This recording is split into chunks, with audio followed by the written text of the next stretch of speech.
안녕하세요. 오늘은 3월 17일 화요일입니다. 오늘 매일 성경 말씀은 요한복음 13장 18절에서 30절까지입니다. 먼저 말씀을 봉독해 드리겠습니다. 내가 너희 모두를 가리켜 말하는 것이 아니라 나는 내가 택한 자들이 누구인지 알미라. 그러나 내 떡을 먹는 자가 내게 발꿈치를 들었다 한 성경을 응하게 하려는 것이니라. 지금부터 일이 일어나기 전에 미리 너희에게 일러두문 일이 일어날 때 내가 그인 줄 너희가 믿게 하려 함이로라. 내가 진실로 진실로 너희에게 이르노니 내가 보낸 자를 영접하는 자는 나를 영접하는 것이요 나를 영접하는 자는 나를 보내신 이를 영접하는 것이니라. 예수께서 이 말씀을 하시고 심령이 괴로워 증언하여 이르시되 내가 진실로 진실로 너희에게 이르노니 너희 중 하나가 나를 팔리라 하시니 제자들이 서로 보며 누구에게 대하여 말씀하시는지 의심하더라. 예수의 제자 중 하나 곧 그가 사랑하시는 자가 예수의 품에 의지하여 누웠는지라. 시몬 베드로가 머리짓을 하여 말하되 말씀하신 자가 누구인지 말하라 하니 그가 예수의 가슴에 그대로 의지하여 말하되 주여 누구니이까. 예수께서 대답하시되 내가 떡 한 조각을 적셔다 주는 자가 그니라 하시고 곧 한 조각을 적셔서 가룟 시몬의 아들 유다에게 주시니 조각을 받은 후 곧 사탄이 그 속에 들어간지라. 이에 예수께서 유다에게 이르시되 내가 하는 일을 속히 하라 하시니 이 말씀을 무슨 뜻으로 하셨는지 그 앉은 자 중에 아는 자가 없고 어떤 이들은 유다가 돈깨를 맡았으므로 명절에 우리가 쓸 물건을 사라 하시는지 혹은 가난한 자들에게 무엇을 주라 하시는 줄로 생각하더라. 유다가 그 조각을 받고 곧 나가니 밤이러라. 아멘. 예수님께서 말씀하시죠. 지금부터 일이 일어나기 전에 이제 어떤 일이 일어나는데 그 일이 일어나면 그때 가면 이제 모든 것을 너희가 알게 될 것이다. 믿게 하려 합니다. 이렇게 말씀하여 여기에서 예수님하고 가룟 유다 말고는 그 일이 무엇인지 사람들은 모릅니다. 시간이 지나면 그 일이 일어난다고 하는 거예요. 그 일이 일어난다고 하는 것은 가룟 유다가 예수님을 파는 것이죠. 이 일은 사탄이 그 속에 들어가서 했지만 그래서 가룟 유다를 통해서 예수님을 팔았지만 전체적으로는 하나님의 계획 가운데 있는 것입니다. 예수님도 말하잖아요. 27절에 네가 하는 일을 속히 하라. 얼른 나를 팔아라. 6월절에 양이 되기 위해서. 지금은 밤입니다. 목요일이에요. 금요일날 돌아가셔야 되는 거예요. 십자가에서 죽으셔야 되는 것입니다. 그러니까 네가 하는 일을 속히 하라. 너는 나를 팔면 안 돼. 이렇게 말씀하시는 것이 아니라 계속 해라. 이렇게 예수님은 말씀하고 계세요. 그러니까 하나님의 뜻을 악한 일로 예수님을 파는 일로 가룟 유다도 악의 도구로 쓰여지고 있는 것이죠.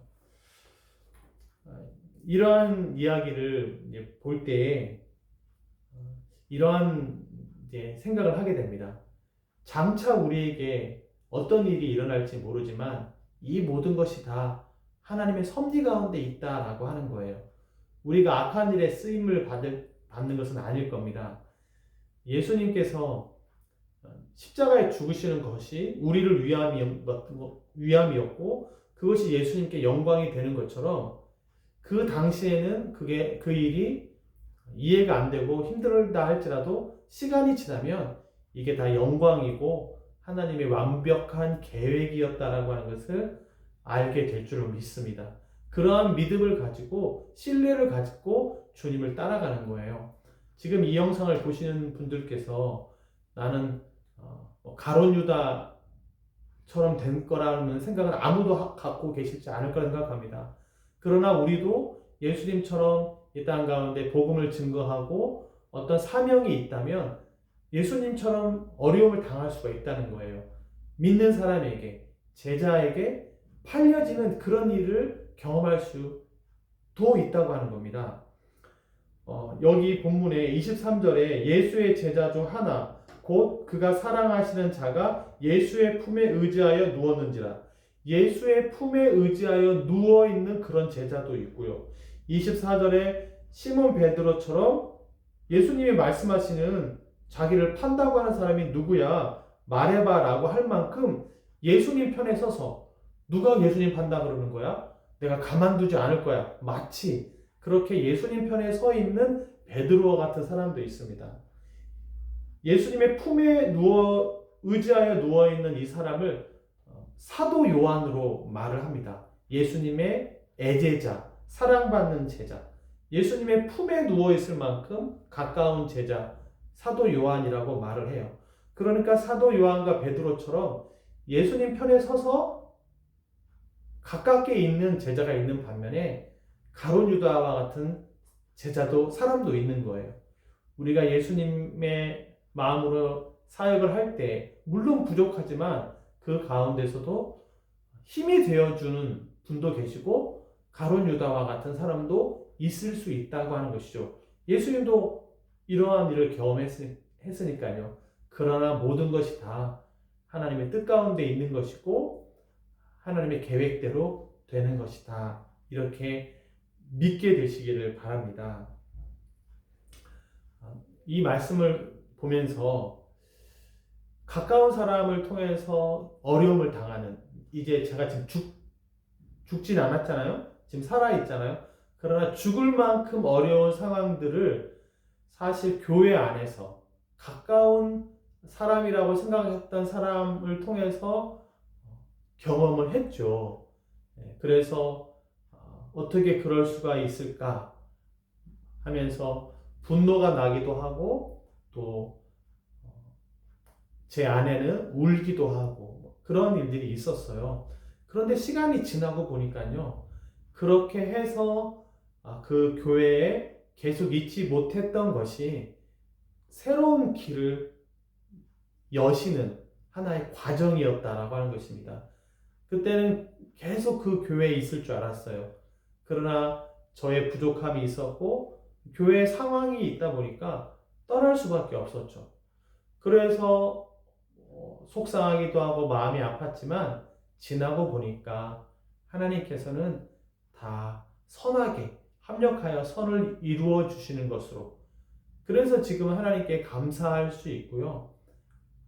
그때 그렇게 말씀하신 분들까지도 하나님의 뜻 가운데 쓰임 받았다, 쓰임 받는 일이었다라고 지금은 생각하고 있습니다. 그러니까 지금이 감사하다고 하는 거죠. 여기까지 온 것이 감사하다, 이렇게 저는 지금 고백을 하게 되거든요. 그리고 이 땅에서 무엇인가 새로운 일을 하나님께서 저를 통해서 또 해 주시기를 기대하는 마음을 갖고 있습니다. 그래서 우리 중에 누구도 이제 가룟 유다와 같은 사탄이 그 속에 들어가는 그런 일에 쓰임 받는 분은 한 분도 안 계실 거라 생각합니다. 도리어 예수님과 같은 이런 심령이 괴로워 증언하여 이르시되, 마음이 괴로운 일을 경험할 수도 있겠죠. 하지만 그것이 합력하여 선을 이루실 줄로 믿습니다. 하나님께서는 우리를 사랑하시고 우리를 향한 놀라운 계획을 갖고 계시며 우리를 통해서 영광 받기를 원하시기 때문입니다. 이러한 믿음을 꼭 갖게 되시기를, 그리고 정말 지금 이 순간 시간이 지났을 때, 때가 되면 예수님의 상황이 가룟 유다가 누구인지 다 드러나게 되는 것처럼 시간이 지났을 때의 감사, 영광이 남게 되기를 주님의 이름으로 축원드립니다. 기도하겠습니다. 하나님 감사합니다. 오래전에 가졌던 그 꿈과 비전을 하나님께서 이루어 가고 계심을 감사를 드립니다. 나의 생각은 남는 거였고 나의 생각은 떠나는 것이 아니었지만 하나님은 여러 가지 환경을 통해서 옮겨주셨습니다. 아브라함을 하나님께서 부르시고 믿음의 조상이 되게 하셨던 것처럼 하나님의 신실하심이, 하나님의 능력이 우리를 인도했음을 고백합니다. 시간이 지나면 누가 가룟 유다이고 예수님이 어떻게 되실지가 다 드러나는 것처럼 우리도 시간이 지날 때 정말로 하나님께로부터 보냄을 받은 사람이라는 것이 드러나기를 원합니다. 주님, 우리의 마음을 넓혀 주십시오. 우리의 생각을 넓혀 주십시오. 합력하여 선을 이루실 주님을 기대하며 믿습니다. 이 모든 말씀 우리 주 예수 그리스도의 이름으로 기도했습니다. 아멘.